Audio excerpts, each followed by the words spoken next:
Здравствуйте, уважаемые господа. Начинаем наш пятничный вебинар сегодня. С вами Андрей Дуйко. Сегодня у нас великолепный праздник. Это праздник, который называется Ивана Купалы. Поэтому я сорвал вот такие цветы прекрасные, водяные лилии или по-другому нимфеи. Очень красивые цветы. Они отличаются от лотосов. Как по мне, то они полностью похожи на лотосы. Несмотря на то, что написано, что это цветковые, а лотосы покрыты семенные растения, тем не менее они очень похожи. Очень-очень приятный запах. Они светолюбивые, очень красивые в середине. Специально для вас. Да, специально для вас я их сорвал, они очень красивые. Ну что, с праздниками. Итак, сегодняшний вебинар я бы хотел посвятить магии. Сегодняшний вебинар будет посвящен магии, и мне хотелось бы сегодня рассказать о всех магических принципах, которые существуют в магии, о том, что же нас окружает в окружающем мире и как это можно использовать. Наверное, я начну с элементов или металлов, которые находятся в Земле. Могут ли эти элементы или металлы быть для человека полезными? Какое они имеют значение? Итак, начнем мы с меди. Медь – уникальный элемент, он устраняет любые типы психических нарушений, является мощнейшим антитоксическим веществом. В случае, если человек носит медь, то тогда он будет отдавать больше, поэтому в случае, если вы выступаете перед публикой и у вас мало клиентов, носите медь на шее или на руке. Медь имеет важное магическое свойство убирать раздражение у человека. В случае, если вы раздражительный человек, очень часто раздражаетесь, знаете, стимулирует раздражение вода, убирает раздражение медь. Таким образом, в случае, если вы пьете очень много воды, смотрите на воду, рядом с вами находится вода в каком-нибудь бассейне, аквариуме, или вы любите смотреть на море, знаете, что море может стимулировать у вас раздражительность. Для того, чтобы блокировать магически раздражительность, которая может идти от моря или от воды, вам необходимо принимать или не принимать, а носить медь. Также я говорил о том, что медь можно использовать в ходе лечебных свойств ее, в виде изготовления специального магического зелья. То есть берется медь в чистом виде, после этого кладется в стаканчик, заливается водичкой. Естественно, предварительно такая медь должна быть очищена. После этого такую медь необходимо варить где-то минут 20, пока она закипит и прокипит. После этого необходимо достать медь и после этого уварить то, что получилось, до середины.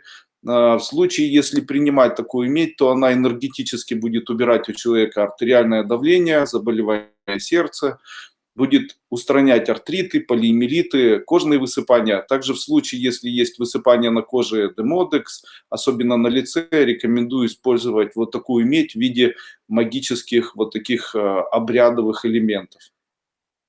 Металл серебро. Металл серебро интересен тем, что металл серебро очень совпадает с энергетикой нашего кишечника. Поэтому в случае, если у человека есть проблемы кишечника, то он должен делать массаж серебряными монетами или прикладывать серебряные монеты к животу, прямо к пупку. Очень проверенный есть способ в случае, если все органы пищеварения дали сбой и имеют ярко выраженное нарушение, то можно привязать серебряную монету к своему животу и после этого носить ее длительное время. Если она темнеет, это очень хорошо. Ее после этого зашкуривают или очищают от вот этого загрязнения и чистой стороной приклеивают или привязывают вновь к пупку. Вообще удивительность серебра заключается в том, что если делать такой же узвар, о котором я говорил ранее, то таким узваром можно вылечить у человека все заболевания мочевыводящих путей, а также магически серебро может помочь очистить человеку кишечник, заставить поджелудочную железу правильно работать. Серебро удивительный металл, он удивительный тем, что в случае, если в организме что-то начинает расти, то такой металл на себе носить не стоит. У серебра есть качество, он приумножает внутренний рост. Именно поэтому, если у человека есть онкологические новообразования в теле, а также какие-либо опухоли, то ни в коем случае не стоит носить серебро на себе, потому что такое серебро будет увеличивать рост. В случае, если у человека плохо волосы растут, так вот серебро можно прикладывать к голове, а также к тем местам, где необходим рост самих волос, так как серебро имеет качество увеличивать рост. Золото удивительный металл, он влияет прежде всего на легкие, сердце и мозг. В случае, если у человека депрессия, в случае, если у человека высокое давление, в случае, если у человека плохая память, ему необходимо заваривать вот такое золото, как я говорил о меди, или носить такое золото в большом количестве, прикладывать к вискам золото хорошо, прикладывать к глазам хорошо. Это будет лечить мозг, будет лечить легкие, сердце, пить воду, в которой находится золото.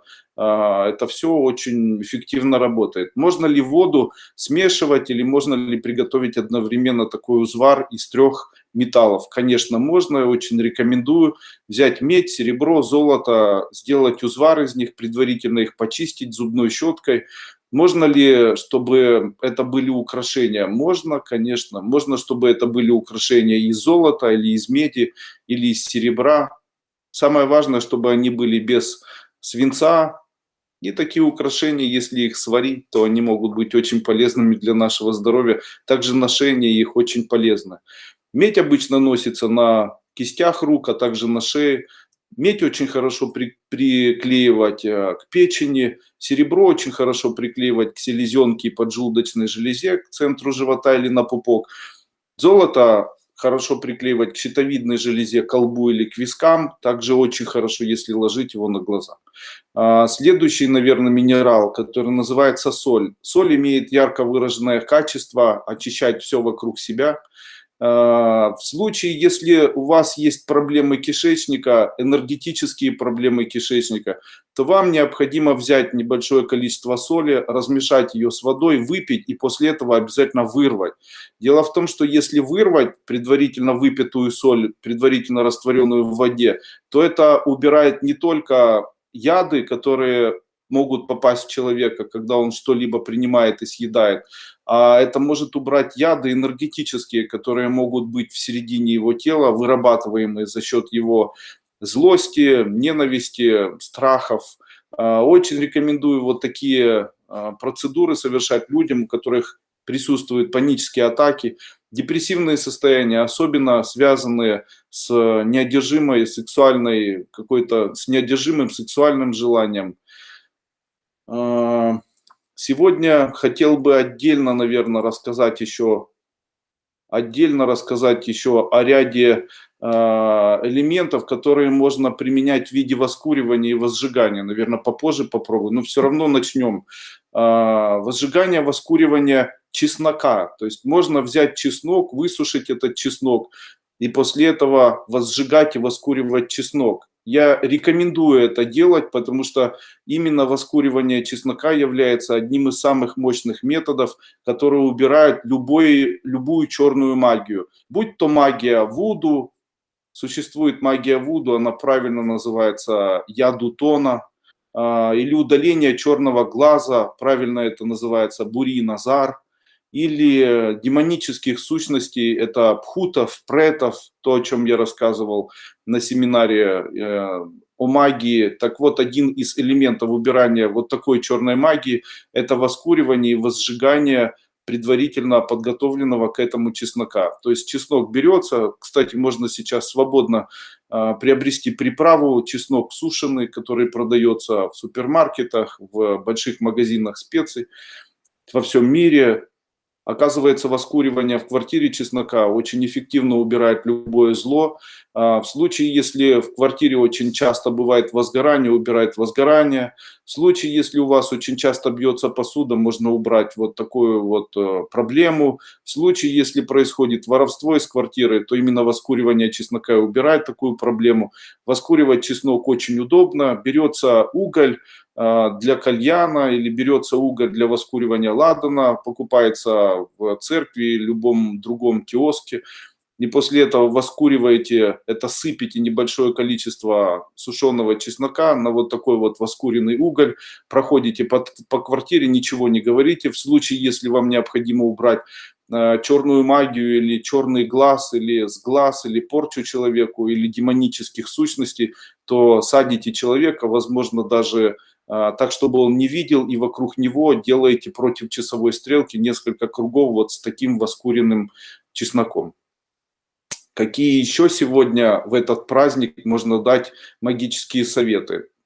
Хочу вам посоветовать, существует такая традиция, это традиция посадить инжирное дерево. Существует дерево, которое считается священным, его очень чтят в Индии, это священное дерево смоковница, он же инжир. В случае, если вы посадите когда-либо инжир в какой-либо стране и посвятите это своему здоровью, то в случае, если этот инжир будет медленно расти, а кто-нибудь будет за ним убирать, поливать, то очень долго именно вы будете здоровыми. Именно поэтому я рекомендую использовать инжир или садить инжир периодически где-нибудь там, где он может вырасти, или в своем во дворе, если погода и территория, на которой вы живете, предполагает выращивание или взращивание такого растения, рекомендую посадить вот такое растение. Очень часто в интернете я вижу семинары, а также вижу интервью, которые дают определенные йогины, а также духовные учителя, которые находятся на территории Индии. И очень часто их утро, которое снимают на видео, оно начинается с того, что эти люди выходят и что-то поливают из кувшинчика. Так вот, я хочу вам сказать, что они поливают одно и то же. Они поливают инжир. Они поливают инжир, потому что считается, что если у тебя есть инжир, который ты выращиваешь, и он выращивается для того, чтобы ты получал здоровье, то ты, сколько этот инжир будет жить, столько ты можешь жить рядом с этим инжиром и чувствовать себя очень хорошо. Элемент проверенный, очень рекомендую. Раз мы заговорили про Индию, то я могу сказать об одном из самых, наверное, уникальных обрядов, но при этом очень эффективных обрядов. В Индии, а также в некоторых странах, где существует культ коровы, в случае, если человек начинает очень сильно болеть, особенно онкологическими новообразованиями, то этому человеку очень часто советуют провести обряд. Купить за свои деньги корову и после этого подарить человеку, которому необходима корова, эту корову бесплатно. Таким образом, человек откупается от онкологического новообразования. Вы знаете, я знал, по крайней мере, одного человека, который купил и подарил корову, и у которого после этого произошло исцеление. Ну, правда, при помощи лечения, но тем не менее существуют люди, которым лечение не помогает, и существуют люди, которым лечение помогает. Так вот, я считаю, что этому человеку отчасти помог совет подарить кому-нибудь корову. Поэтому, если у вас есть такая возможность, существует еще один индийский обряд, его могу сейчас вспомнить. Это когда человека кладут на весы, и после этого по весу этого человека кладут продукты питания. То есть, причем продукты питания должны быть очень дорогими, если человек богатый, и очень дешевыми, если человек бедный, ну и на 100% очень востребованными в случае, если он хочет это, ну, а нужно раздать, если он захочет это раздать. И после этого этот человек должен раздать вокруг своего дома или вокруг того места, где он находится, эти продукты питания всем неимущим людям, а также тем людям, которые нуждаются в таких продуктах питания. То есть, допустим, у вас 80 килограммов веса, вы болеете онкологическим новообразованием. Во вторник или в субботу вы должны взять продукты питания неприготовленные, это важно, и после этого раздать тем людям, которые живут от вашего дома на территории, наверное, 1 квадратного километра в диаметре, тем людям, которые будут нуждаться. Причем вы именно сами и должны это раздавать. При этом вы должны посвящать раздачу этого просада своему здоровью. Очень рекомендую. Зачем рассказал, не знаю. Итак, все-таки у нас сегодня семинар, который посвящен Ивану Купале. Иван Купала – это праздник, когда люди прыгают через костер. Я об этом сегодня, конечно же, скажу. Раз это праздник, который объединяет, наверное, идею мужчины и женщины, такой сексуальный, возможно, праздник. во время Ивана Купалы гадают на того, с кем будет жить женщина, гадают, наверное, какой родится ребенок, мальчик или девочка, откуда жених придет, то мне бы хотелось дать тоже несколько советов. Итак, первый совет. Если вы хотите родить красивого ребенка, то нужно взять изображение очень красивого человека, которое вы найдете, возможно, в интернете или еще где-либо. То есть это должно быть изображение невероятно красивой женщины или невероятно красивого мужчины, или там любое изображение, даже мультяшное, невероятно красивого существа. Положить или завернуть в это изображение бумажное кусочек камфоры, после этого обернуть это в красную тряпочку и носить на себе в виде талисмана до того момента, пока у вас не родится ребенок. В случае, если вы забеременели и хотите, чтобы у вас был очень красивый ребенок, можно положить изображение Шивы или Вишну носить на себе. Но я рекомендую все-таки более конкретное изображение красивого человека. Ложится кусочек камфоры, одевается в виде талисманчика на шею, после этого носится. Так, у нас идет трансляция, да? Ура!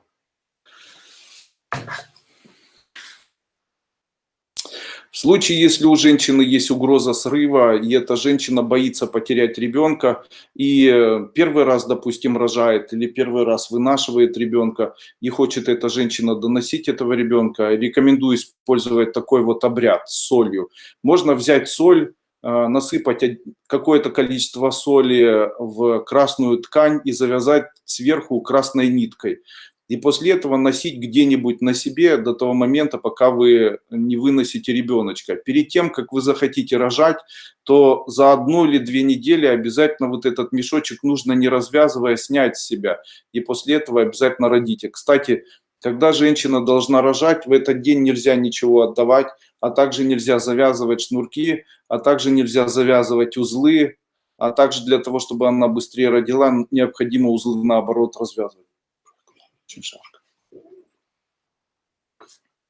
Я могу сказать о том, как работает красная юбка. В случае, если вы одели красную юбку даже под низ хорошей юбки другого цвета и пришли в этой юбке в церковь или пришли на кладбище в красной юбке, то у вас обязательно начнется вагинальное кровотечение.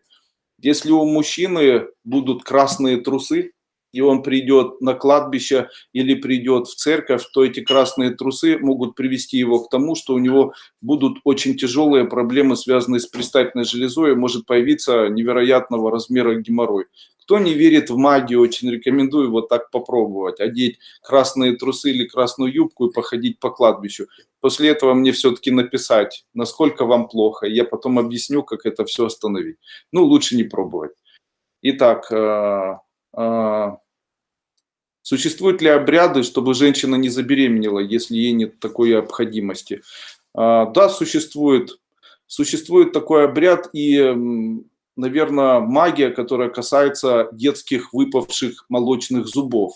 Оказывается, детские выпавшие молочные зубы могут являться мощнейшим талисманом для ребенка. Такой молочный зуб, если такой зуб вложить в специальную амфору и сделать талисманом для этого человека, то ему будет по жизни невероятно вести, он будет чрезвычайно успешным человеком.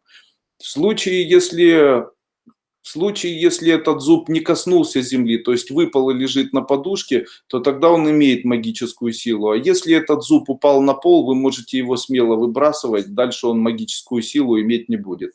В случае, если взять выпавший зуб ребенка, не имеет значения возраст и пол ребенка, и носить женщине на себе в виде талисмана, обернутого в ткань или в какой-нибудь золотом талисманчике, то она никогда не забеременеет, если этого не захочет. То есть она будет ложиться, допустим, с кем-нибудь спать и будет говорить, я не забеременею в этот раз, и не сможет забеременеть. Вот такой вот зуб ребеночка, это как раз является, молочный зуб ребенка является мощнейшим талисманом, который может носить женщина для того, чтобы не забеременеть. Наверное, хочется спросить, Андрей Андреевич, есть ли кровотечения маточные, допустим, существует ли какой-нибудь обряд? Конечно. Если у женщины маточные кровотечения, я рекомендую использовать ключик. Каким образом его одевают? Берут замок, где-нибудь замок закрывают, можно и без замка закрытого. Просто берут металлический ключ, одевают этот ключик в веревочку, одевают веревочку в виде пояса вокруг бедер, и после этого размещают ключ так, чтобы он находился между ягодиц сзади. Можно поверх нижнего белья, можно поверх одежды, ну как захотите. И необходимо это носить не менее 60 дней. Обычно в первые 1-2 дня маточные кровотечения останавливаются. Очень рекомендую, очень хорошо работает. Дальше, а если женщина теряет ребеночка во время вынашивания, появились, допустим, такие кровотечения, что нужно сделать? Существует обряд, где можно использовать белую розу, красную розу или даже лотос, или даже лилию. В середину цветочка нужно положить 21 пшеничное зерно. После этого аккуратненько связать эту розу в красную фланелевую или какую-нибудь другую тряпочку и положить у изголовья женщины. Но не так, чтобы она спала прямо на этой розе, а так, чтобы спала, находясь рядом с данным свертком. Это очень эффективно устраняет возможность выкидыша, очень быстро убирает вот такие проблемы. Как раз женщина сейчас пишет: Андрей Андреевич, подскажите, как избавиться, если обряд, как сделать так, чтобы человек бросил пить. Ну, конечно, нужно обязательно сделать круглые какие-нибудь сладкие печеньки. То есть можно взять, допустим, печенье, добавить туда мед, молочко и повыкатывать вот такие круглые шарики такого вот размера, чтобы они были как круглые пирожные. Можно посмотреть в интернете, как изготовить сладкие круглые пирожные. Мы были в Египте, и там даже круглые сладкие пирожные продаются такие. Я не помню, как они называются. Так вот, необходимо взять вот таких 5 самодельно приготовленных круглых пирожен. Можно купить 5 круглых пирожен. После этого дождаться момента, когда человек, который употребляет алкоголь, заснет. И после этого все 5 пирожных на тарелочке или в руке вокруг его головы поносить несколько раз. После этого или на следующий день, только в случае, если это вторник или суббота, нужно выйти, найти черную собаку и ее покормить. При этом в случае, если собака идет, то ей больше ничего не давать, не гладить на нее, не смотреть и быстренько-быстренько уходить. В случае не отгонять ее, не прогонять, ничего не делать. Собака, видя, что вы больше не хотите ей ничего давать, обычно отказывается что-либо от вас принимать. Также можно, вообще в этом обряде нужно использовать волка. Волка можно найти в зоопарке, но вы знаете, особенность волка заключается в том, что он не хочет есть такие пирожные круглые. Он обычно любит кушать мясо, а пирожные ему не хочется кушать. Так, а собаки, они всеядные. А где найти черную собаку? Друзья мои, наверное, необходимо провести исследование, где живет черная собака. После этого с пирожными покрутить вокруг человека, дать ему либо во вторник, либо в субботу, вернее, покрутить над ним, когда он спит. Допустим, как я это вижу. Человек пришел домой, он лег спать, после этого, допустим, это понедельник, после этого он лег спать, вы поносили или поводили этими пирожными над ним, после этого эти пирожные спрятали до следующего дня. На следующий день, во вторник, вы взяли эти пирожные, вышли на улицу и угостили какую-нибудь черную собаку и пришли быстренько домой. Наверное, очень интересный вопрос я затрону. Это вопрос воскуривания. Очень часто говорится о разных растениях и говорится о целебных свойствах разных растений, но никто не раскрывает вопроса воскуривания растений, которые имеют тоже очень важное магическое свойство. Полынь и белладонна, в случае, если ягоды белладонна или полынь воскуривать на угле, то у человека появляется ясновидение. Сегодня бы я хотел дать, наверное, определенные качества различных растений, которые могут работать с человеком в том случае, если он будет эти растения не заваривать, не употреблять вовнутрь, а воскуривать. Наверное, было бы это очень интересно. В случае, если воскуривать кору березы или листья березы, то это будет очищать кровь, а также убирать карму у человека негативную. В случае, если он сделал что-то в своей жизни или сделали что-то его родственники, то именно воскуривание вокруг человека или раскуривание рядом с собой коры березы на угле будет очищать кровь и карму. В случае, если кору ели, а также иглы ели, то создаст события в жизни, сделает человека умным, человек очень быстро начинает сосредотачиваться. Если воскуривать кору ореха или листья ореха, то это сделает человека умнее. Акации, в случае, если воскуривать акацию, кору или цветы, или листья, то это создает возможность энергетическую, при котором человек может иметь детей, а также даст возможность забеременеть человеку, у которого беременность не намечается. Я уже давно рассказывал о том, как можно работать с толстянкой. То есть, если взять листочек толстянки и положить это себе в рот и думать о каком-нибудь человеке, то этот человек очень быстро в вашей жизни появится. Алоэ, в случае, если воскуривать алоэ, то появляется у человека партнер, а также появляется тот человек, который хочет с ним дружить. В случае, если у вас один ребенок и не получается еще, чтобы у вас дети появились, вам необходимо воскуривать цветочки каланхоя. Базилик убирает неприятности из жизни человека. Тысячелистник, листики, привлекает клиентов в ваш бизнес. Чертополох убирает зависть, если воскуривать рядом с собой или в квартире. Гвоздика защищает наших детей от сглазов и порч в случае, если они плачут. Также, если воскуривать гвоздику в помещении, где спит ребенок, он будет более хорошо спать и высыпаться. Если воскуривать порошок из гороха или из цветов гороха, то сделает человека очень красноречивым. Если из коры и листьев дуба, даст человеку здоровье. Если воскуривать цветы зверобоя, то это уберет демонов, если возжигать нервные состояния. Если воскуривать анис, то разовьет у человека ясновидение. В случае, если воскуривать золотую розгу, уберет желание вредить вам. Если есть люди, которые хотят навредить, можно воскуривать. Если кору и листья ивы воскуривать, то это уберет плохие сны. В случае, если воскуривать Иван траву, уберет нежелание на вас жениться. О, это ж удобно. Представляете, не хочет никто на вас жениться, что нужно делать? Необходимо уголек, и после этого воскуривать на этом угле Иван-чай. После этого Иван-чай будет убирать, Иван-трава, вернее, будет убирать нежелание на вас жениться. Календула сделает женщину привлекательной. Каштан, если носить в кармане шарик из каштана, то всегда будете хорошо устраиваться на работу. Если у вас нет работы, наберите и положите во все карманы, которые у вас есть дома, в свои карманы своих пиджаков и курток, положите по одному каштанчику, и после этого очень быстро устроитесь на работу. Не забудьте после того, когда вы устроитесь на работу, выбросить каштаны на двор или там, на улицу или в мусор, потому что их можно использовать только один раз.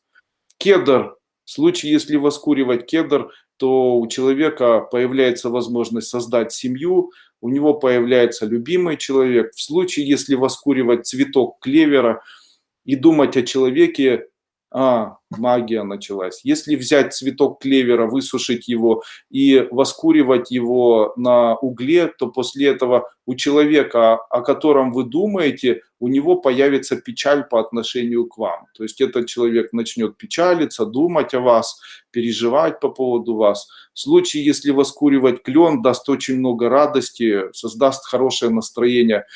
В случае, если у вас вот такая печаль и тоска о человеке, там умер кто-то в вашей семье, или в случае, если вы не можете забыть прошлую любовь, не можете забыть и простить человека или то, что он совершил, вам необходимо воскуривать листья конопли, она убирает тоску о человеке. В случае, если вы будете воскуривать корицу, то притянете любовников, особенно если это будет делать женщина. Также в случае, если воскуривать в помещении, где находится спальня, то сделает женщину страстной. Также воскуренная корица, есть еще одно растение, называется оно гвоздика маточная. Вот гвоздика маточная и корица, они будут возбуждать женщину в случае, если воскуривать в спальне. Коровяк. Если его воскуривать, то будет помогать при ловле рыбы и животных. Также в случае, если есть коровяк в сарае, то будет оберегать животных от падения, то есть у них не будут появляться какие-либо заболевания. Коровяк является талисманом, оберегающим всех животных. В случае, если у вас где-то в квартире находятся какие-либо животные, то обязательно повесьте такой оберег в виде веточки высушенного коровяка. Пусть он, вообще, я считаю, это растение очень красивым. Коровяк убирает у человека заболевания суставов, коровяк убирает потенцию, энергетический коровяк, в случае, если воскуривать, помогает человеку быть более сосредоточенным, умным. Правда, пахнет он не очень хорошо, если его воскуривать. Является мощнейшим оберегом для животных. Крапива, если ее воскуривать, то дети, которые живут с вами, становятся очень умными. В случае, если воскуривать кукурузные рыльца, об этом ничего не знаю. Початок кукурузы. В случае, если держать где-нибудь высушенный початок кукурузы, то обязательно появляются дети. Кстати, очень древний обычай был такой: брать кукурузные початки в кукурузе высушенные, при этом обматывать тканью и разрисовывать в виде игрушек. Считалось, что это приносит в жизнь рождение ребенка. Я с этим абсолютно согласен. У меня несколько детей и трое кукол стоит из початок сделанных, и трое детей родилось. Слава богу, что я только 3 сделал тогда этих куклы, потому что если бы сделал больше, то сейчас, наверное, их было бы больше. Лаванда. Если воскуривать цвет лаванды, то муж становится не жадным для женщины и все прощает, если она совершает какие-нибудь ошибки. На женщин не влияет никак. В случае, если ладан воскуривать в квартире, то успокаивает и расслабляет. Минус ладана: никто не хочет работать. Хочу вас сразу же предупредить: ни в коем случае не воскуривайте ладан, потому что в случае, если вы будете воскуривать ладан в своей квартире, или в своем бизнесе, то тогда у вас люди перестанут работать. Они будут ленивыми, будут медлительными. Также хочу сказать о том, что воскуренный ладан может стимулировать появление у человека артритов, а также от ладана кости крутит. То есть, если есть кисти, то именно от ладана кисти крутятся. Ладан – это смола ладана, она создает очень сильные электромагнитные завихрения. И когда человек находится рядом с воскуриваемым ладаном, то его тело, его крутит, в узлы завязывает. Именно поэтому тот, кто воскуривает ладан, делает это обязательно в серебряной посуде. В случае, если кто-то рядом находится и участвует в воскуривании ладана или рядом находится, то у этих людей очень часто появляется заболевание суставов кистей и суставов ног. Посмотрите на женщин, которые находятся в церквях, которые работают долго. Как правило, у них есть проблемы, которые связаны с воскуриванием ладана, работой свечей и так далее. Не будем о печальном. Лопчатка.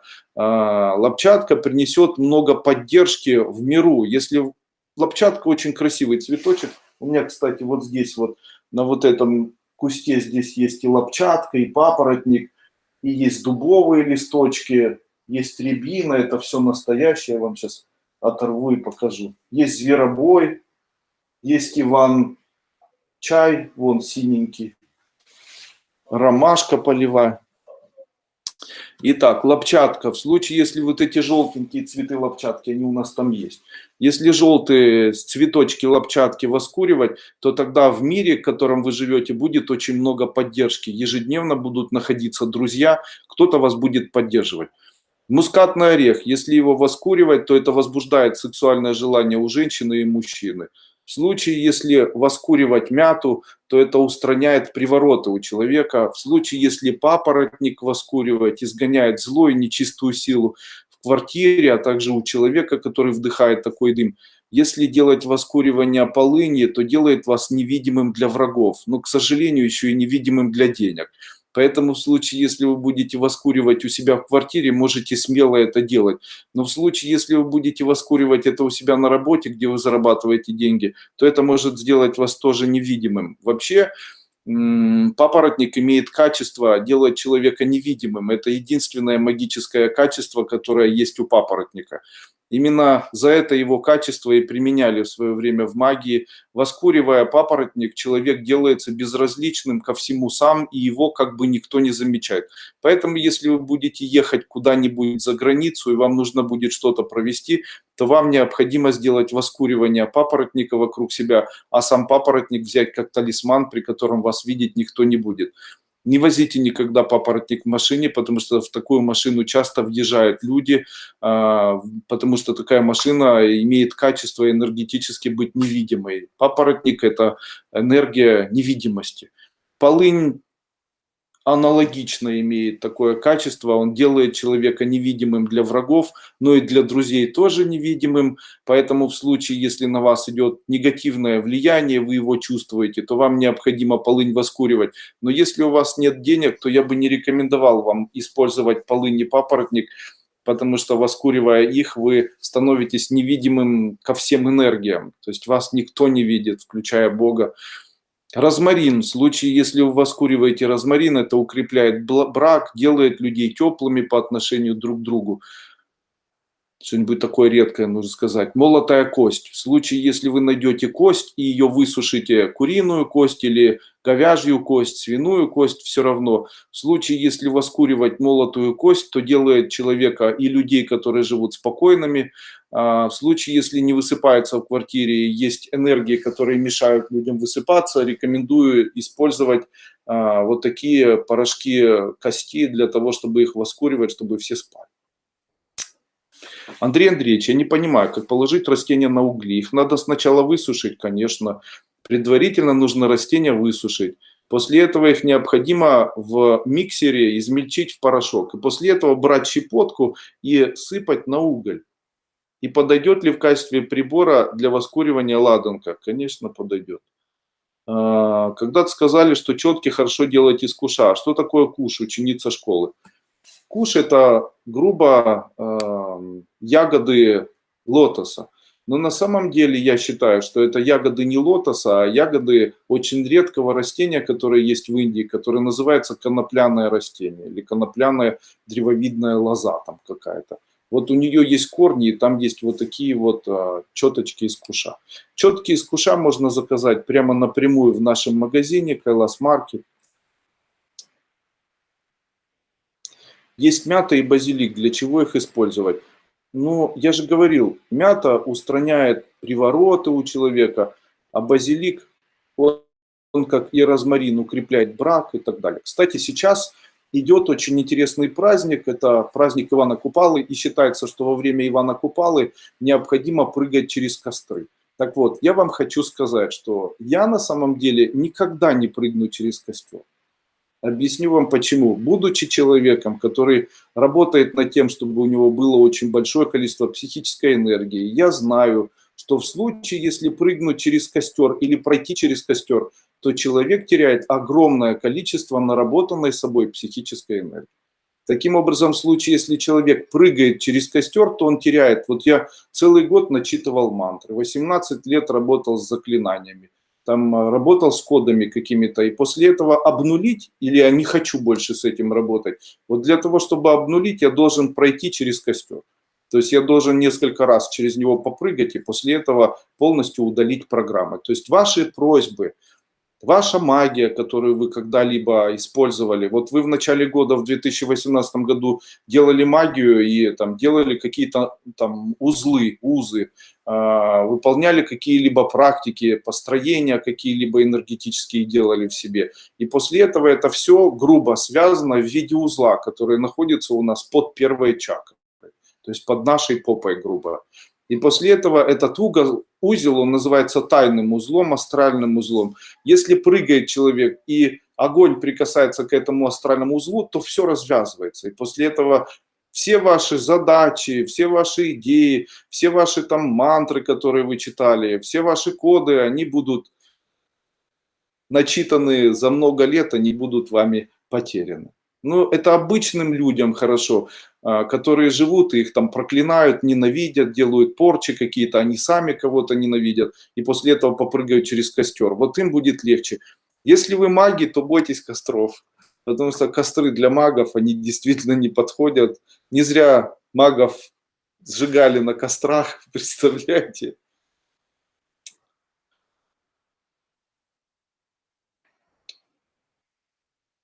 Лавровый лист, если воскуривать. Лавровый лист, если воскуривать, то у человека появляется работа, у человека появляется терпимость. Дальше. Э, Что делать, если смотреть долго на воду? Если смотреть на воду в океане или в море, то появляется ясновидение.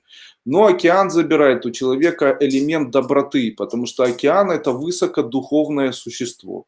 Океан безвозмездно дает большое количество энергии тем людям, которые обитают в нем. В случае, если человек очень долго смотрит в океан, то океан забирает доброту человек становится злым, глядя в воду. Если человек подолгу смотрит в воду, он после этого может становиться агрессивным. Именно поэтому люди, вот моряки очень долго плавают в море, после этого выходят и становятся злыми. Пиратами стали. Вот если бы море, оно приводило человека к спокойствию, то появились бы пираты когда-нибудь.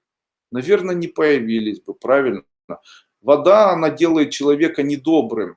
Но в воде, когда человек находится рядом с водой или смотрит в воду, у человека появляется канал ясновидения, у него появляются возможности, качества, где он может предсказывать события будущего. Но с водой не так легко работать. Она очень отбирает у человека энергию. Она отбирает внутреннее, она как бы меняет у человека энергию. Она отбирает совитурную, высокодуховную энергию, забирает у человека тепло, огонь и при этом отдает ему холод, но еще и холод вместе с элементом просматривания будущего.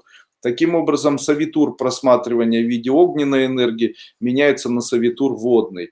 Человек, глядя в воду, становится злым, потому что вода вытягивает у человека духовность. Вы представляете? Дальше, если находиться на ветру, могут ли какие-либо качества быть у того, о чем пишется сейчас в интернете или говорится в интернете, или много очень людей говорят там о практиках всевозможных. Ну, у меня есть тоже мнение. Я считаю, что если я занимаюсь профессиональной эзотерикой, то я через костер не буду прыгать. Поэтому в наш праздник, который называется праздником Ивана Купалы, в тот момент, когда люди разожгут костры и будут через них прыгать, я, к сожалению, или к радости своей никогда этого делать не буду. Меня многократно приглашали, чтобы я ходил по костру, а также прыгал, потому что считается это весело, здоровски, очень красиво. Я могу сказать, что этого делать никогда не буду, потому что считаю себя прежде всего человеком, который занимается оккультными практиками и магией, поэтому костры для меня это плохо. Естественно, когда мы отдыхаем на море, я могу сказать, что с одной стороны мне очень хочется смотреть на море, я могу сказать, что чем сильнее и красивее море, тем больше оно забирает у человека энергетику доброты. Я могу вспомнить, как мы отдыхали когда-то в Египте, помнишь?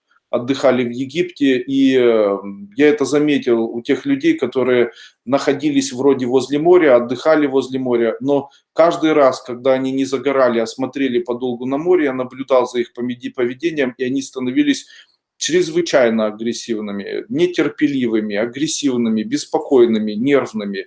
Ну, я могу сказать, что со временем я начал понимать, как работают эти энергии. Ну, сейчас я себе уже не позволяю подолгу смотреть на воду, хотя в случае, если подолгу смотреть на воду, то вместе с агрессией приходит еще и качество, начинаешь хорошо просматривать.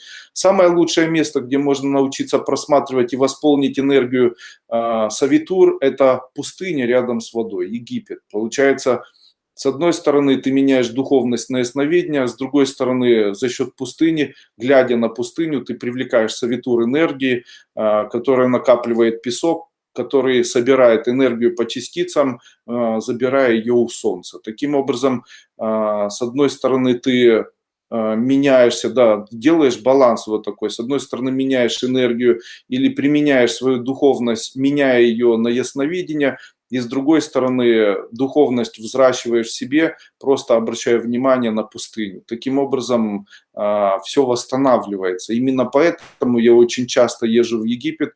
Для меня страны с песком и морем одновременно. Это страны высокого духовного уровня, а также страны, где можно очень быстро накапливать ту энергию, которая больше всего необходима на самом деле эзотерику.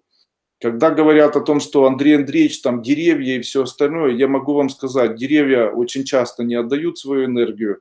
Деревья отдают энергию очень часто, эта энергия нам не нужна. То есть если человек, допустим, будет забирать энергию у ольхи, то после этого человек становится озабоченным, нервным, психически неадекватным, все время веселым, не может сосредоточиться на своей жизни, ну и так далее. Знаете, собирание энергии у живых существ – это еще и не очень этично, как бы с моей стороны было бы. Я в свое время практиковал практики цигун и делал это каждый день, находясь там в каком-то парке. И практикуя это на протяжении 3 месяцев лета, до осени начал замечать, что дерево начало обсыпаться и практически засохло.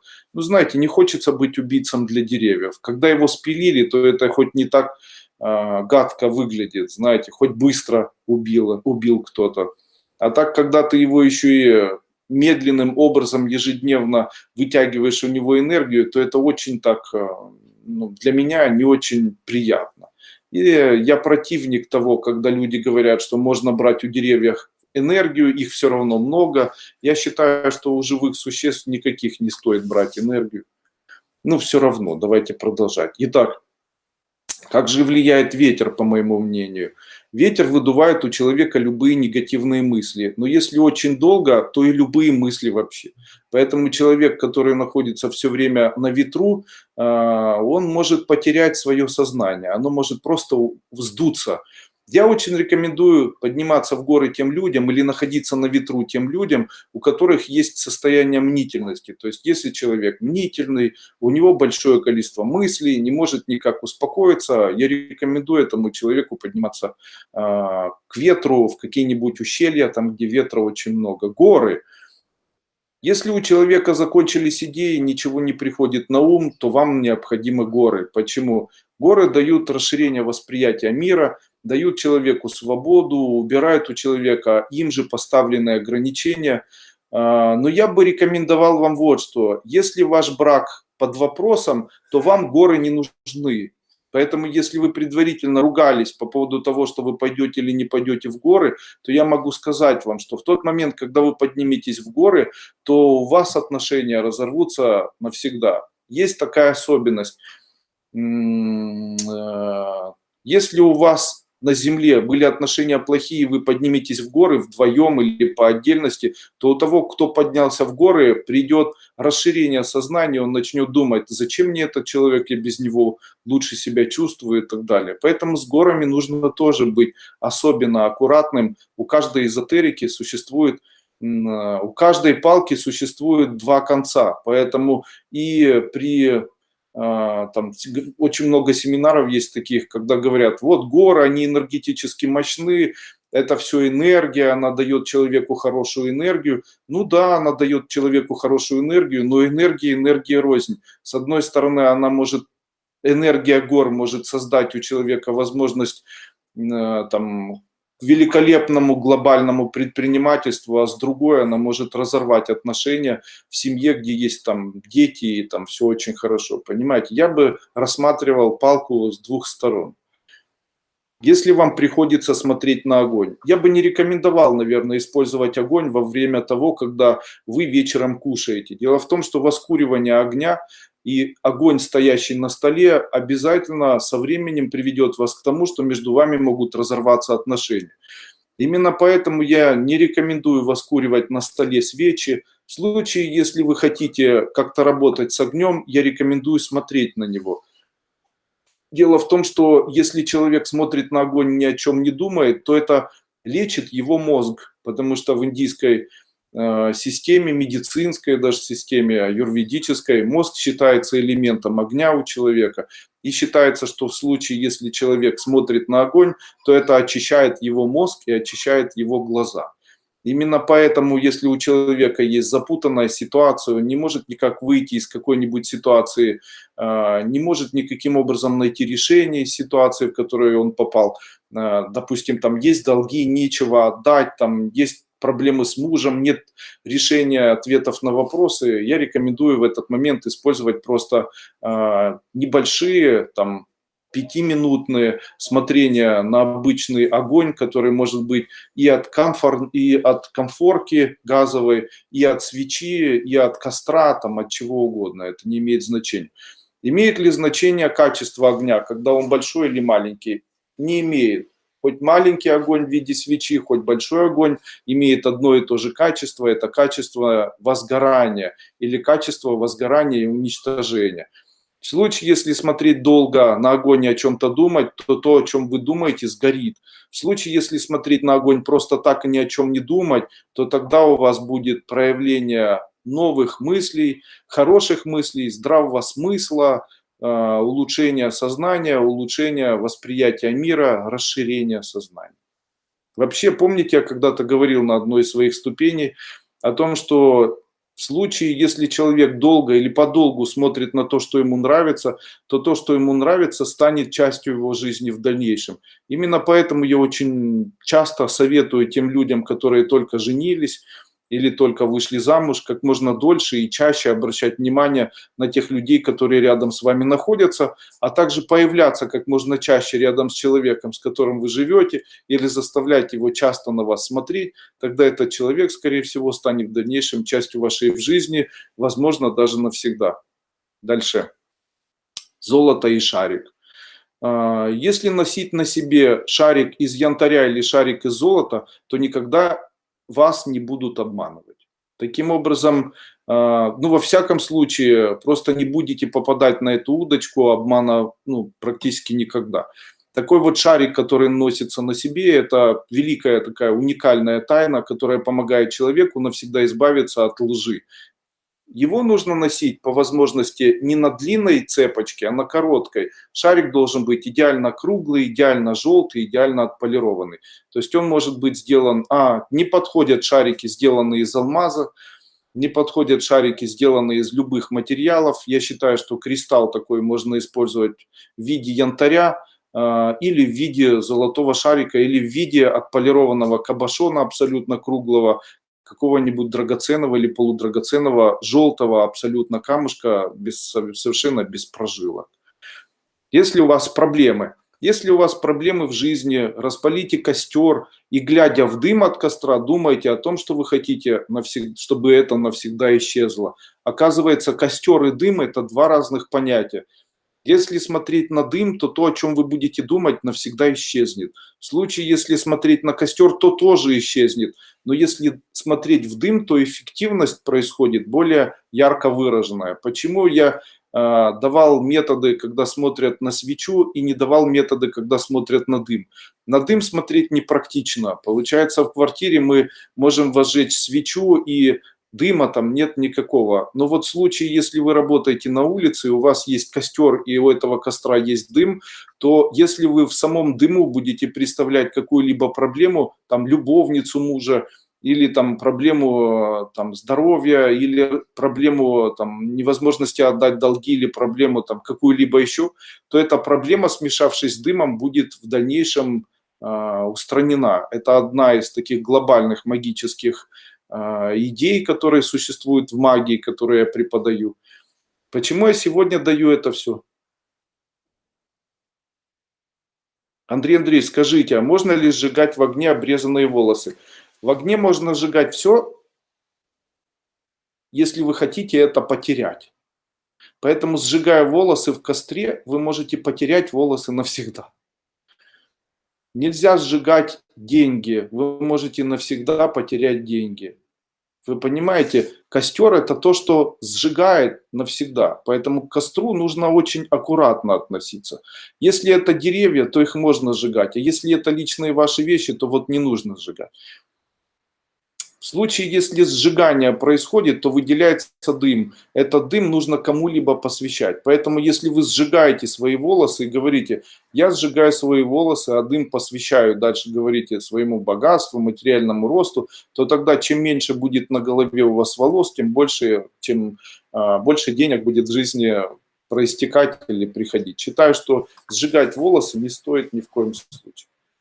Но это тоже не принципиально. Андрей Андреевич, какой обряд сделать, чтобы муж не гулял, приносил домой деньги? Уже рассказала об этом. Разве вам этого мало?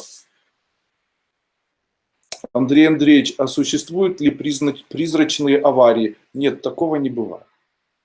С горами соглашусь, так с первым мужем развелась. Видите, как произошло. Какую травку воскурить в торговом месте? Я это уже сегодня все рассказал. Я же говорил, чтобы было много клиентов, 1000 листник нужно воскуривать. В Днепре на озерах много змей. Были в домах. Помогите советом, как магически защититься. Есть трава, зверобой и полынь. Можно повоскуривать зверобой и полынь, тогда никаких змей не будет. Давайте чуть-чуть продолжим. Потом я поотвечаю. Ночь. Как относиться магу к ночи?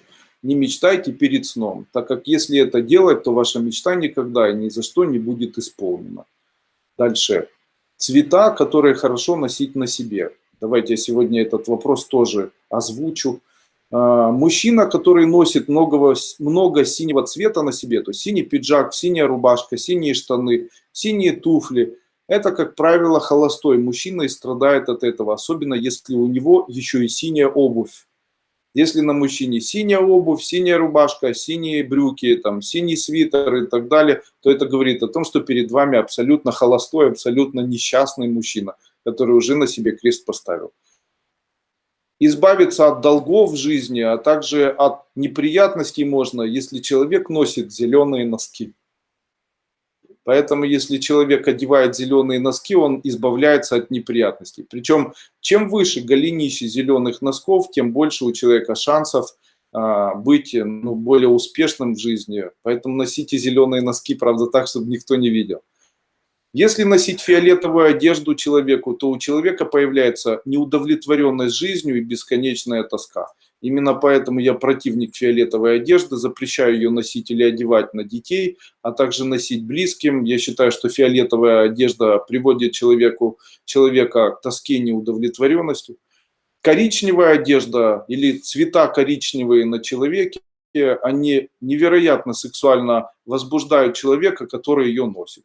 Именно поэтому я бы не рекомендовал никогда делать школьную одежду для детей из коричневых тонов. Почему? Ну вот теперь давайте вспомним, к чему это привело. То есть пока одежда была черная, все было хорошо. Как только начали выпускать коричневую одежду, все пионеры и комсомольцы с ума свихнулись, понимаете? Почему? Коричневая одежда сексуально возбуждает. Поэтому если женщина одевает коричневую юбку, то ее это очень сильно возбуждает, но ее не столько это сексуально возбуждает, как возбуждает чувства, нервы, она начинает метаться, злобной становится, гормоны выделяются. Рекомендовал бы тем женщинам, у которых недостаточно хорошо выделяются женские гормоны. Если выделяются плохо женские гормоны, есть проблемы с месячными, менструацией, то я рекомендую периодически носить коричневую одежду на себе, хотя бы небольшое количество. Дальше. Белая одежда создает состояние чистоты и радости. Черная одежда создает состояние постоянства и верности. Именно поэтому монашки носят черную одежду, потому что они постоянны в своей вере, они верны своим обетам. Именно для этого очень часто в исламском мире одевают на женщин черную одежду, потому что она стимулирует быть постоянно верным, быть постоянным, быть верующим, жить только идеями одной семьи и так далее. Именно поэтому черная одежда является одеждой постоянства, верности, бизнеса нет. Красная одежда приводит к мечтаниям, но развивает речь. Я бы не рекомендовал носить красную одежду тем людям, которые очень много врут, потому что это усиливает качество лжи у человека. Женщины лучше относятся к мужчине, если у него где-либо есть хоть какое-то вкрапление зеленой одежды. Получается, если мужчина хочет, чтобы женщина к нему начала хорошо относиться, то он должен прийти к ней навстречу так, чтобы на нем было хоть где-нибудь вкрапление зеленого чего-нибудь. Мужчинам не свойственно носить зеленую одежду, а женщин зеленая очень привлекает. Поэтому я рекомендую мужчинам для благородства и где-то, может быть, реализации носить зеленые камни на себе, в случае, если у вас есть такая возможность. Женщина, которая носит пояс на штанах, как правило, женщина, которая склонна к гомосексуализму. Поэтому, если вы не склонны, то не одевайте на себя пояса. Вообще, очень часто я смотрю на то, как одеваются люди. Могу сказать, что Полная, вернее, плотная одежда, она полнит человека, а немного свободная одежда, она наоборот делает человека более худым. Таким образом, когда вы выбираете одежду, я могу вам сказать, если вы все-таки полный человек, не одевайте на себя ни в коем случае одежду, которая будет вас обтягивать. Если вы очень худая женщина, эта одежда, которая обтягивает, она для вас, вы будете казаться полнее. В случае, если вы полный человек, одевайте одежду, которая свободно будет на вас находиться, тогда определить ваш вес будет невозможно. Так эзотерически и магически воспринимаются люди. Дальше. Что обозначает закрытая обувь? Закрытая обувь дисциплинирует человека. Открытая обувь, наоборот, развращает человека. Поэтому, если у вас есть муж, то заставляйте его носить обувь, которая будет зашнурована. А также женщине очень хорошо носить обувь, которая достаточно зашнурованная. Вот смотрите, дисциплинирует. Где можно найти вот такую дисциплинирующую обувь? Посмотрите, сапоги. Сапоги, они были созданы для армии. Зачем нужны сапоги? Ведь удобнее ботинки, ведь удобнее кроссовки, удобнее шлепанцы.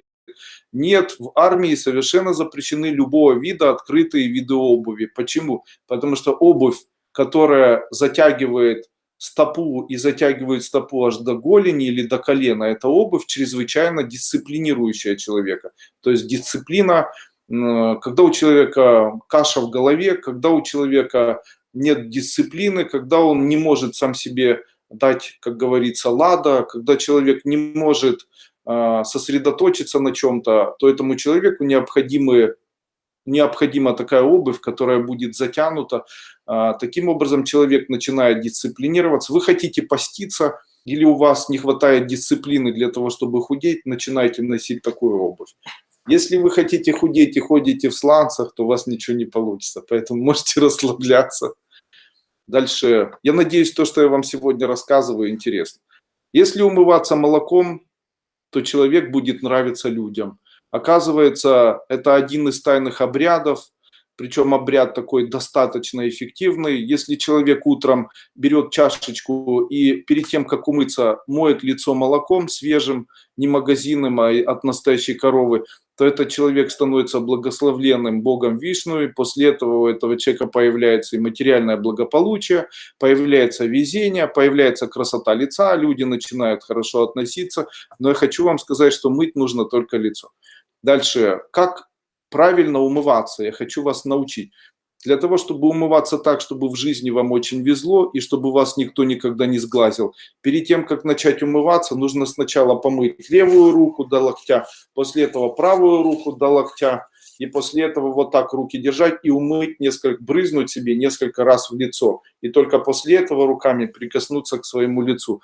Вот если так делать, вас никто не сглазит, у вас будет очень хороший день, будет большое количество сил. Недавно я писал это в своей статье и говорил об этом на прошлом вебинаре. Я говорил, люди, бойтесь зеркал.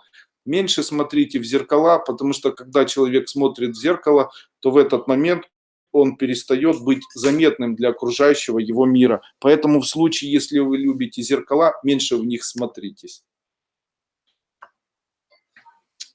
Андрей Андреевич, скажите, золотой браслет на какой руке лучше носить? Можно золото носить на себе, где захотите. Золото считается священным металлом или святым металлом. Золото человек может носить на себе, где он захочет. Если вы женщина, знайте, чем больше на вас будет золота, тем теплее будут вокруг вас отношения по отношению к вам. Именно поэтому женщины, когда взрослеют, они стараются одевать на себя большое количество золота. Когда на женщине много золота, то люди, которые находятся рядом с ней, они перестают к ней плохо относиться, начинают ее любить, начинают относиться тепло, ну и так далее. Именно поэтому, когда женщина взрослеет, или когда у мужчины или у женщины появляется такое ощущение, как будто весь мир к ним плохо относится, то появляется желание очень часто приобрести себе что-нибудь золотое. Я рекомендую носить обязательно кованый золотой браслет желтого цвета. Чем выше проба, тем лучше, на правой руке женщинам. Таким образом, это обозначает верность, это обозначает постоянство, это обозначает стабильность в жизни, это обозначает вот радость такую. У меня жена моя носит на правой руке вот такой из чистого золота браслет. Подскажите, пожалуйста, каким обрядом можно вернуть мужу потенцию? Для того, чтобы вернуть мужу потенцию, нужно ему в ноги обязательно ложить что-нибудь, что имеет фалообразную форму. Это может быть огурец, это может быть баклажан маленький, это может быть что угодно. Также проводите иногда вот такой обряд. Если вы ночью положили огурец ему в ноги, то утром, когда он уйдет на работу, возьмите огурец и поводите его по горячему чему-нибудь или опустите его в кастрюлю, в которой варится вода. И после этого выбросьте. После этого сделайте так несколько раз. Я обещаю, что потенция у вас улучшится во много раз. Как сделать так, чтобы муж не врал? Сделать так, чтобы муж не врал, возможно, но это делается можно сделать при помощи обряда, о котором я сегодня рассказывал. Купить бусину из янтаря большую и носить ее на себе, тогда врать вам перестанет. Проходите мою первую ступень в обновленной версии. Я там рассказывал, что существует определенный символ, который достаточно нарисовать у себя на груди мысленно утром, для того, чтобы тебе не врали. Какой это символ? Ну зачем я буду рассказывать сейчас вам здесь, если вы можете приобрести ступень? У вас все в ваших руках. Не отказывайтесь от кошельков. Вот о чем хотелось бы еще сказать. Не отказывайтесь от кошельков, так как у человека с кошельком больше денег, чем у человека без него. У меня в моей жизни была такая ситуация. Я приехал к человеку, которому совершенно не нужен кошелек. Этот человек, у него карта, он живет в таком мире, где все покупается на картах, в Дубае. Даже на базаре можно рассчитываться картами и так далее. Тем не менее, он достал кошелек, из него достал карту. Я ему говорю, а почему вы носите кошелек? Вы же везде рассчитываетесь картой. На что он мне сказал, кошелек – это элемент, который является элементом магии денег. Таким образом, если у тебя красивый, новый, шикарный кошелек, то это говорит о том, что денег у тебя больше будет, чем у обычных людей. Хочу вам сказать, что в эпоху перемен, которую мы сейчас проживаем, есть все возможности потерять интерес к кошелькам. Не отказывайтесь от кошельков, также обучайте своих детей носить кошельки. Человек с кошельком, у него гораздо больше шансов быть богатым, чем у человека, у которого кошелька нет. Завтракайте. Как достигнуть или как сделать так, чтобы у всех был успех в миру? Особенность есть такая. Завтракайте обычно или обязательно завтракайте на белой скатерти.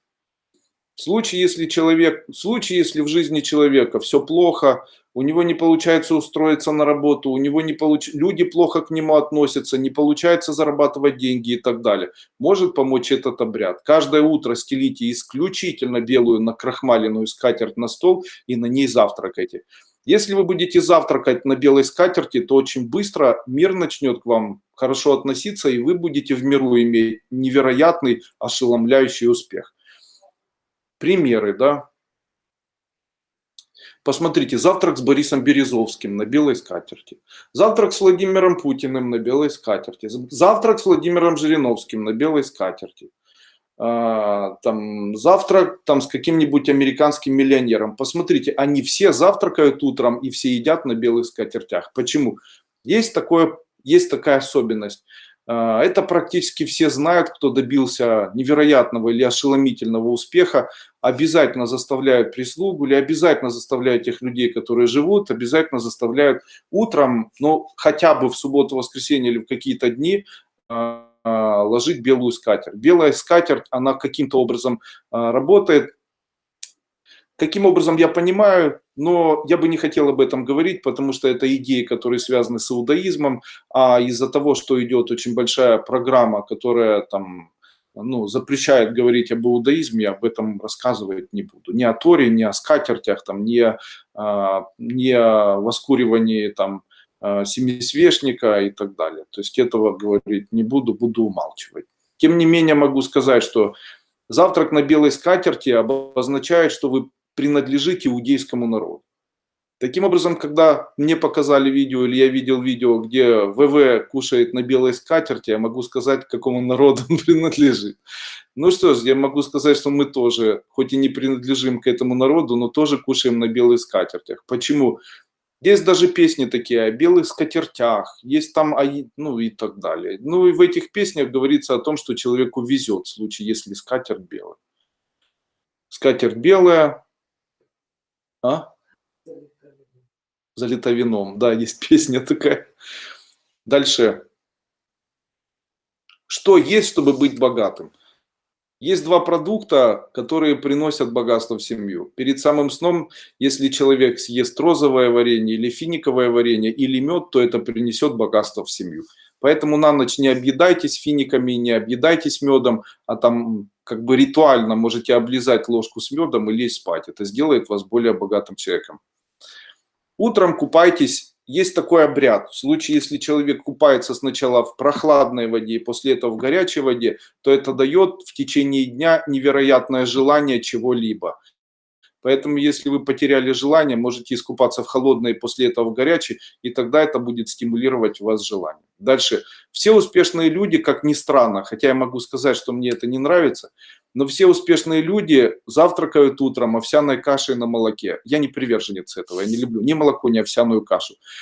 После этого, как правило, кушают творог с медом. Я могу сказать, что это наверняка и точно знаю, потому что в моей жизни было большое количество людей, которые достигли яркого, совершенного материального роста. Могу сказать, что часть из этих людей особо, ну, наверное, особо богатые, они утром кушают кашкой, причем кашкой, сваренной на молоке. Эта кашка может быть рисовая, эта кашка может быть овсяная, и после этого творожок с медиком, и вот так вот начинается у них день. То есть сначала моются, после этого кушают молочную кашу, кушают творог, и после этого едут на работу.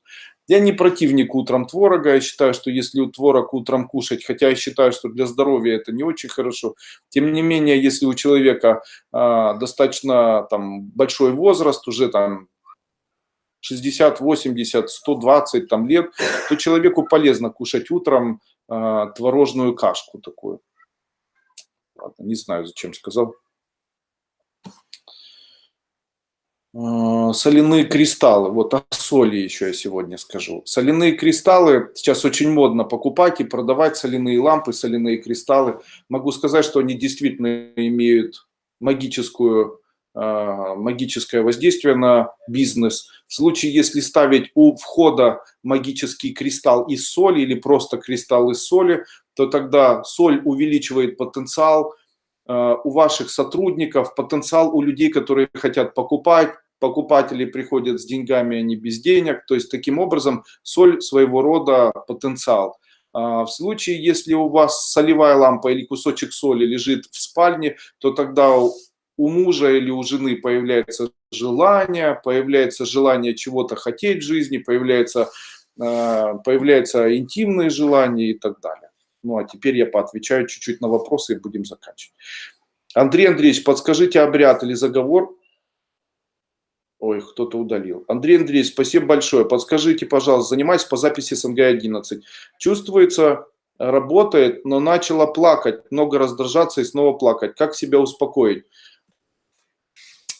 Необходимо обязательно после занятий СНГ номер 11 знать, что вы тратите большое количество энергии психической. Она возникает, когда человек испытывает состояние радости и удовольствия. Если вы плачете, это говорит о том, что у вас психическая энергия израсходована. Покупайте шум, увеличение психической энергии. И после того, когда вы позанимались или перед тем, как позаниматься, читайте либо код для поднятия психической энергии, либо шум используйте, который вы можете приобрести на нашем сайте эзотерическая школа Кайлас doiko.guru.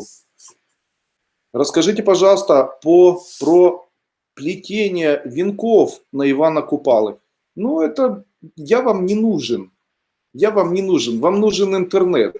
То есть я вам не нужен. Есть эта информация, я понимаю, дать эксклюзивную информацию, которую я дал, которой в интернете нет, это интересно. А говорить о том, о чем говорят все остальные, знаете, повторяя кого-то, я даже не хочу об этом говорить. То есть если вы хотите, можете сейчас нажать, там, купить или там, почему венки, там, как гадают на венках и так далее. То же самое можете сказать о шунгите. Ничего не могу сказать о шунгите. Я могу сказать о том, как правильно работать с водой. Хотите, я сегодня еще об этом скажу. Смотрите, Очень важно не та вода, которую вы пьете, а из какого стакана вы пьете. Вы должны знать, если вы пьете из зеленого стакана, то тогда вы поумнеете. И ваша жизнь будет очень хорошая. Если вы пьете из синего стакана, то у вас будет очень много здоровья. Самое лучшее для материального благополучия – это пить из зеленого стакана. Но если в зеленый или в синий стакан, это для здоровья. В синий стакан что вам нужно, чтобы какое у вас здоровье было? Чтобы молодость была какая-нибудь. Тогда какие кристаллы должны быть? Старые или молодые? Молодые кристаллы должны быть. А из молодых кристаллов какие кристаллы самые лучшие? Это янтарь. Он моложе, чем все остальные, включая... Ну это же молодая смола получается, да?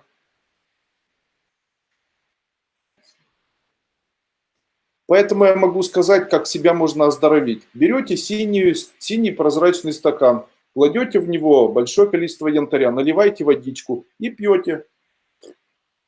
Вам нужно быть умным человеком и сделать так, чтобы вам везло. Какую вы хотите жизнь для себя сделать? Яркую и красочную? Берете яркие красочные камни, бриллианты, золото. Берете очень красивые камни, там сердолик какой-нибудь, там вам необходима авантюрность, авантюрин ложите какой-нибудь, наливайте в чашку зеленого цвета, и после этого наливайте воду холодную, она чуть-чуть стоит, и начинаете пить. Таким образом, вы можете сделать так, чтобы зеленый цвет будет настраивать на то, чтобы что-то произошло в вашей жизни, синий цвет будет настраивать на то, чтобы в вашей жизни было похудение. Если вы положите синий камень в синюю воду, то будете худеть. В случае, если положите красный камень в синюю воду, будете поправляться. Потому что красное расширяет, синее сжимает. Последнее занятие СНГ. Можно делать это занятие каждый день. Во сколько заниматься, утро или вечер? На СНГ я там рассказывал. Говорил о том, что данное занятие лучше делать в утреннее время больше, чем в вечернее. А четки из янтаря можно носить на себе? Конечно. Я вообще считаю янтарь священным камнем. Мне очень нравится данный камень. Но я не могу говорить об этом, потому что я таким образом навязываю вам идею любить янтарь. На самом деле, вы можете любить что угодно. Там, моя Соня, она любит бриллианты. Я думаю, если бы я подарил ей четки из бриллиантов, она бы их носила, наверное. Если был бы выбор выбрать из янтаря или из бриллиантов, она бы выбрала из бриллиантов. Хотя я могу сказать, что мне нравятся очень четкие из янтаря, так как у янтаря есть одна особенность. Они теплые. Они теплые. Эти четки теплые. Я сам пользуюсь янтарными четками. У нас есть янтарные четки в продаже. Их можно приобрести на нашем сайте. Нет, на сайте kailas.market. А как быть, если я не люблю именно желтое золото? Мне нравится только белое, благодарю. Это не имеет значения. Хоть и белое, хоть и желтое, это все равно золото. Поэтому вы можете использовать и одно, и другое, как хотите. Многие любят белое золото. Вообще, человек, ограничивая себя, ограничивать не должен. Дело в том, что можно любить то, что красивое, а не любить то, что модное. Поэтому мне нравятся женщины, потому что женщина до какого-то момента, она хочет повторять чью-то моду, а потом она говорит, да я буду делать то, что мне нравится. Вот те, которые делают то, что нравится, гораздо красивее, чем те делают то, что делают другие. Знаете, индивидуальность в человеке, наверное, им нужно ставить где-то на первое место. Как правильно расположить окна двери при строении дома? Есть ли обряд для счастливой жизни в доме? Есть обряд для счастливой жизни в доме. Необходимо взять кувшин, после этого положить в кувшин драгоценности, кусочки чего-нибудь ценного, и что бы вы хотели, чтобы в доме было. Допустим, там пшеница символизировать будет там, рост и изобилие, кусочек меда будет символизировать там, тепло и деньги, золотые украшения, достаток, там мех какой-нибудь или пух, это теплое отношение друг к другу, и там книжку можно какую-нибудь, не обязательно, там можно початок, чтобы всегда у мужа все было хорошо. И после этого сверху нужно герметично крышкой закупорить это все и замазать там сургучом или воском. И после этого в доме, под домом это закопать. Это будет талисман, который будет притягивать в вашу жизнь материальное благополучие, то, что вы загадаете. По-другому это называется бумпа. То есть вы изготавливаете бумпу. Как располагать двери? Двери необходимо располагать так, чтобы туда не задувал ветер. Посмотрите, откуда в основном на протяжении года у вас дует больше всего ветров.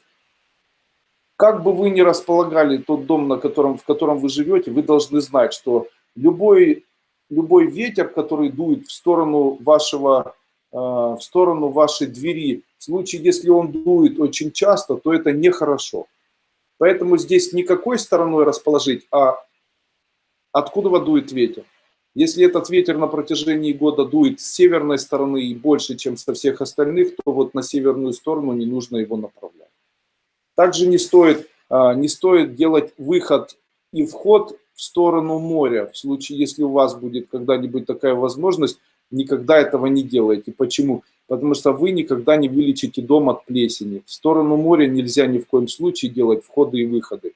Если вы когда-нибудь будете строить отель или что-то делать по отношению к такому бизнесу, знайте, что в случае, если у вас напрямую открываются двери к морю, то помещение это, оно очень быстро придет в негодность и наверняка очень быстро разрушится. Все, что имеет дыры, направленное к морю, рано или поздно море забирает. Это такая особенность моря. Море очень сильная энергия.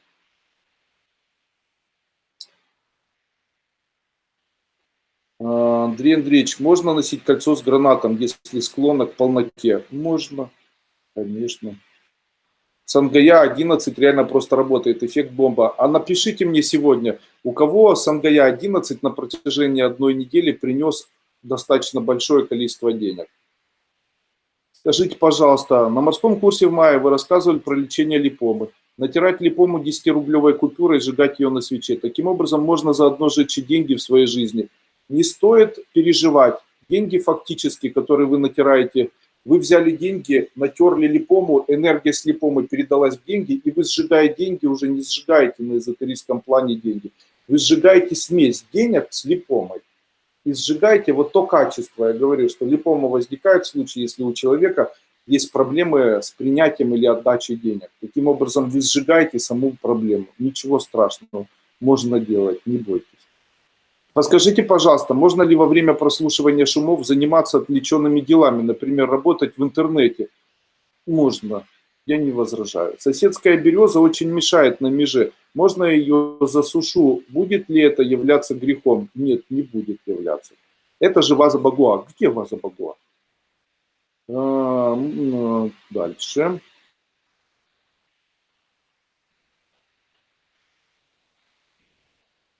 Куда девать волосы, которые остались на расческе? Полить, вы сказали, нельзя. В воду можно бросать? Можно в воду бросить и смыть.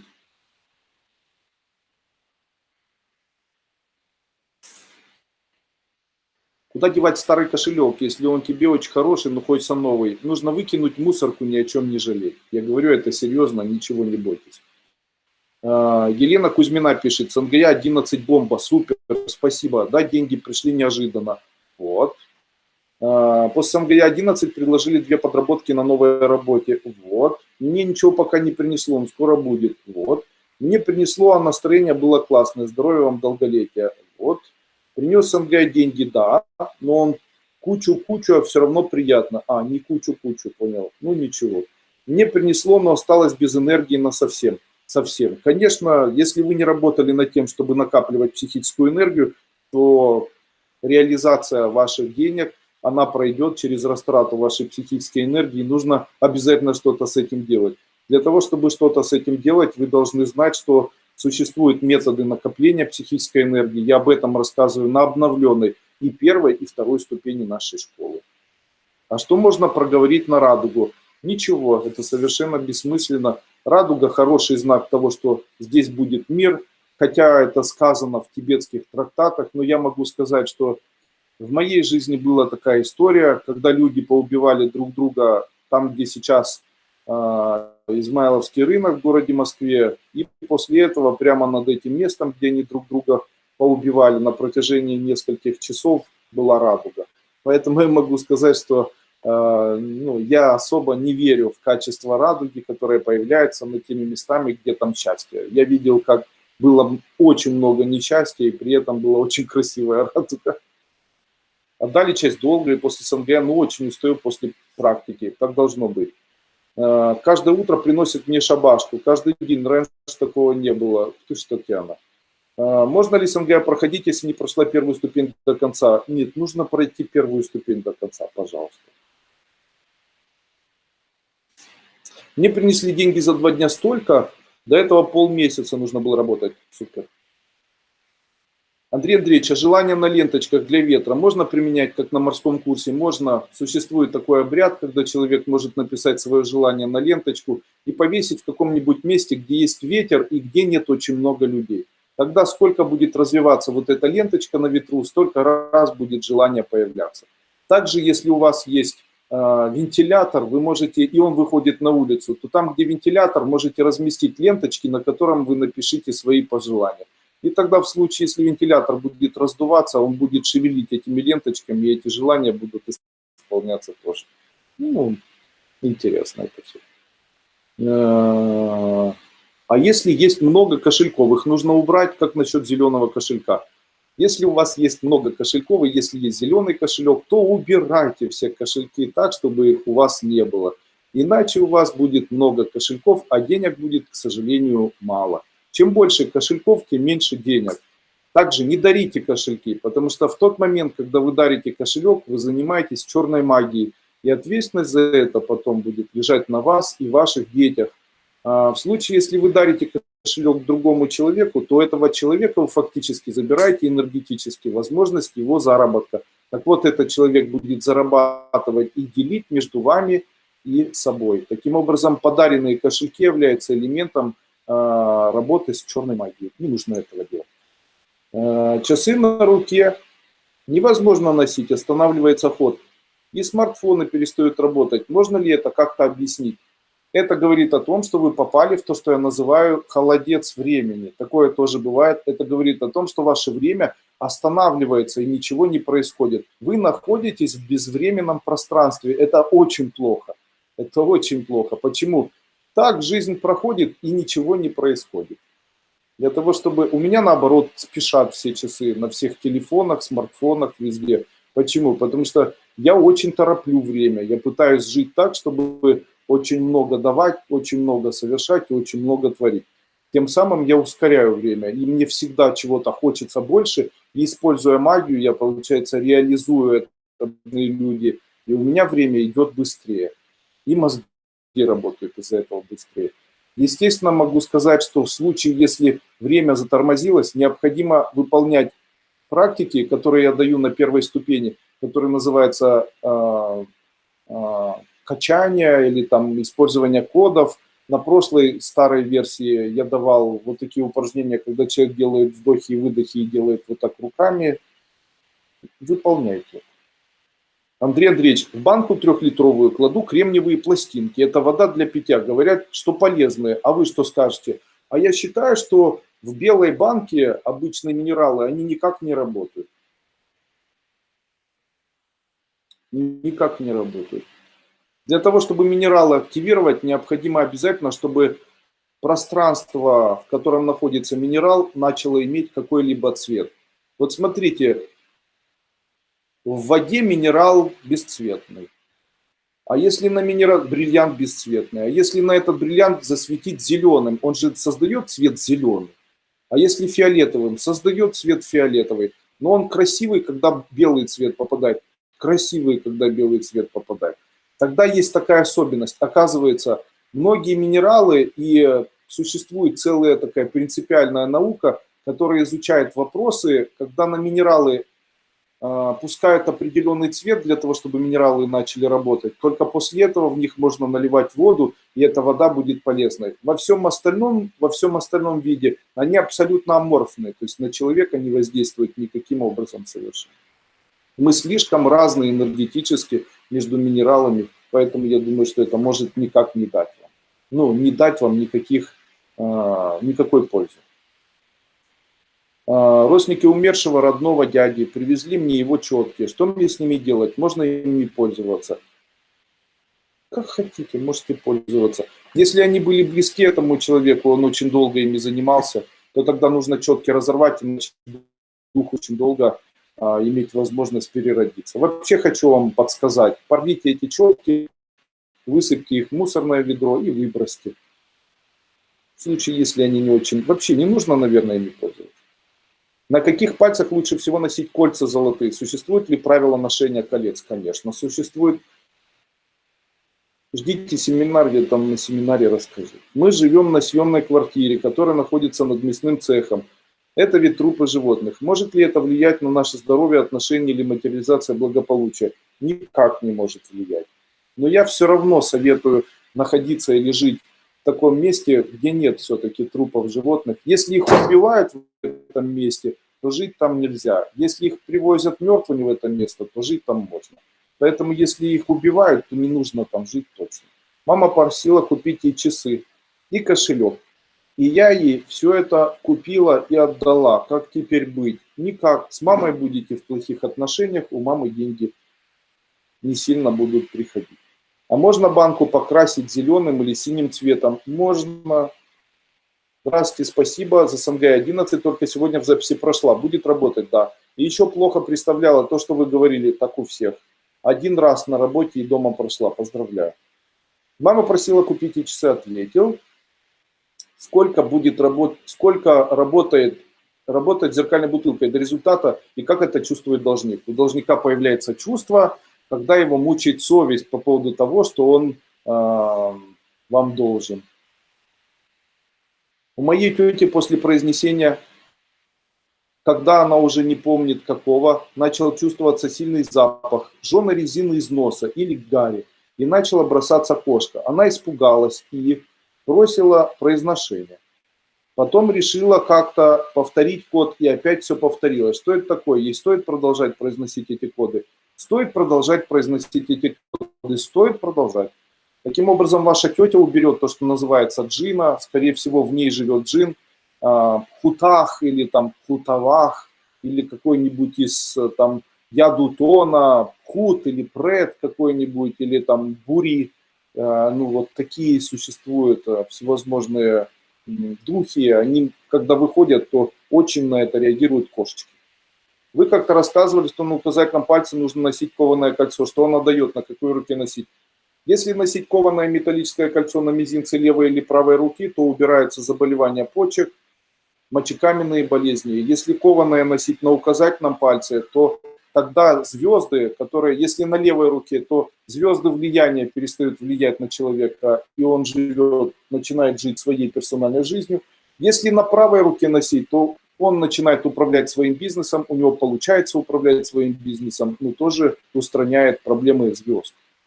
Мне дочь подарила кошелек, через год его у меня украли. Потом его нашли через сутки, мне вернули. Что сделать с кошельком? Выбросить.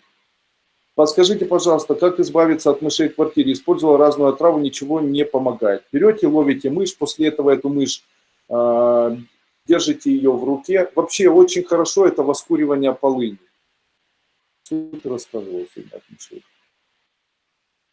Воскуривание полыни. То есть берете полынь, воскуриваете и после этого ставите, и тогда мыши сами по себе уходят.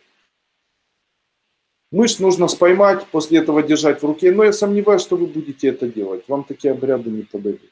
Соблюдая белую дошу, но по средам стала очень сильно болеть голова. Чем можно облегчить состояние? Благодарю. Нужно облегчить состояние тем, что дошу не проводить. Это говорит о том, что вам нельзя проводить дошу. То есть доша – это элемент принятия. В тот момент, когда эта энергия принимает у вас дошу, вам будет хорошо. Если эта энергия не принимает, то не нужно себя этим угнетать. Там не поломают.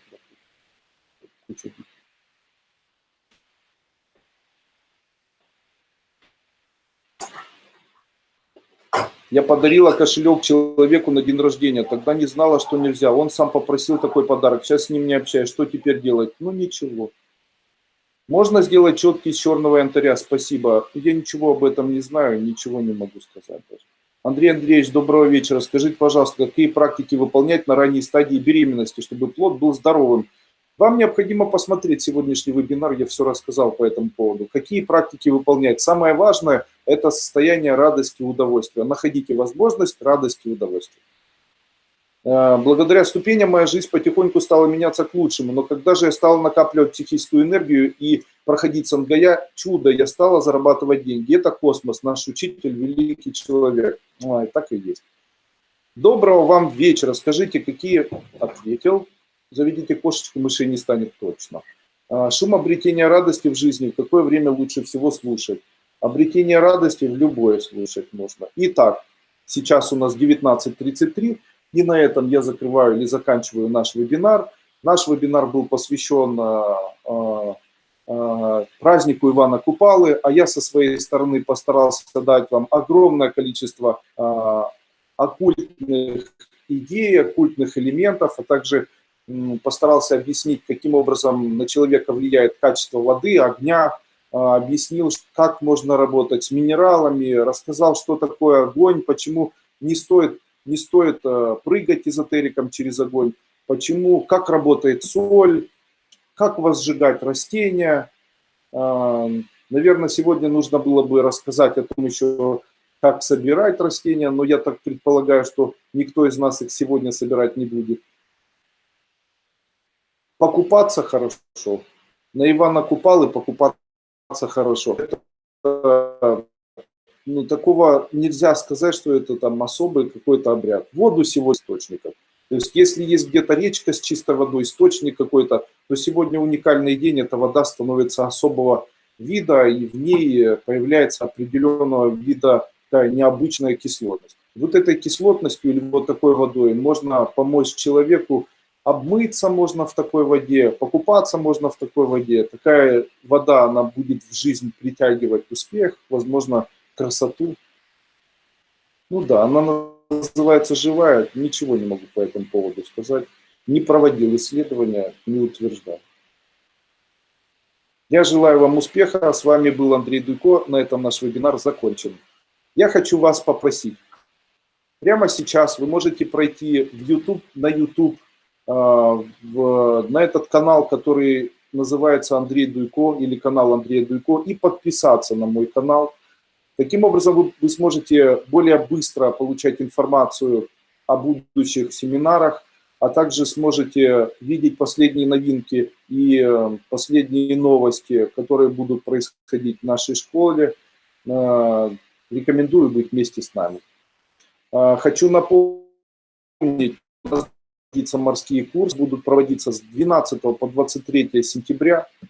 Удивительный морской курс будет у нас в сентябре. Я этот морской курс хочу посвятить тому, что называется познакомить мужчин и женщин между собой. Он будет связан с возможностью создать у человека эпоху перемен, сделать так, чтобы появились там материальное благополучие, чтобы чтобы появилась возможность зарабатывать деньги, чтобы я хочу его провести так, чтобы у человека появилась возможность найти любимого человека, избавиться от страданий, полечить заболевания. Одним словом, удивительные морские курсы, милости прошу.